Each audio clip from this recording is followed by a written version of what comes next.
Hi all, I M Asha Binoy from Mavli farm. ഇന്ന് നിങ്ങൾ introduce ചെയ്യുന്നത് ഒരു ലിനൻ സാരിയാണ്. ഇത് ഡൈ ആൻഡ് ഡൈഡ് ലിനൻ സാരിയാണ്. ഒരു ഡസ്കി മാവ് കളറാണ് കേട്ടോ. കളർ ചോദിച്ചു കഴിഞ്ഞാൽ ഇതെന്താ കളറും ചോദിക്കും എല്ലാവരും. ഓക്കെ, ഇത് സിൽവർ ചെറി ഇങ്ങനെ സൈഡിൽ പോയിട്ടുണ്ട്. ഇത് എല്ലാവർക്കും താല്പര്യമായിട്ട് വീണ്ടും വന്നേക്കുന്ന ഐറ്റമാണ്. ഓക്കെ, നെക്സ്റ്റ് കളർ വന്നിട്ട് ഗ്രേ ആണ് കേട്ടോ. ഒരു ലൈറ്റ് ഗ്രേ. ഓക്കെ, കണ്ടോ, എല്ലാം അങ്ങനെ ലൈറ്റ് ഷെയ്ഡ്സ് ആണ്. എല്ലാവർക്കും ഏത് പ്രായക്കാർക്കും ഉടുക്കാൻ പറ്റുന്ന കളേഴ്സ് ആണ് എല്ലാം തന്നെ. അപ്പം ഡെയിലി വെയർ ആയിട്ടൊക്കെ യൂസ് ചെയ്യാൻ പറ്റുന്ന സാരിയാണ് കേട്ടോ. ഇതാണ് ലൈറ്റ് ഗ്രീൻ. കണ്ടോ, ടൈ ആൻഡ് ഡൈയുടെ സാരീസ് ആണ്. താഴെ ഇങ്ങനെ ടാസൽസ് പോയിട്ടുണ്ട്. ഓക്കെ, ഇത് വന്നിട്ട് പിങ്ക്, ലൈറ്റ് പിങ്ക്. എല്ലാ ഷെയ്ഡും നല്ല കേട്ടോ.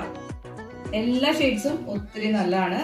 അപ്പൊ താഴെ കാണുന്ന വാട്സ്ആപ്പ് നമ്പറിൽ കോൺടാക്ട് ചെയ്യാം. Thank you so much.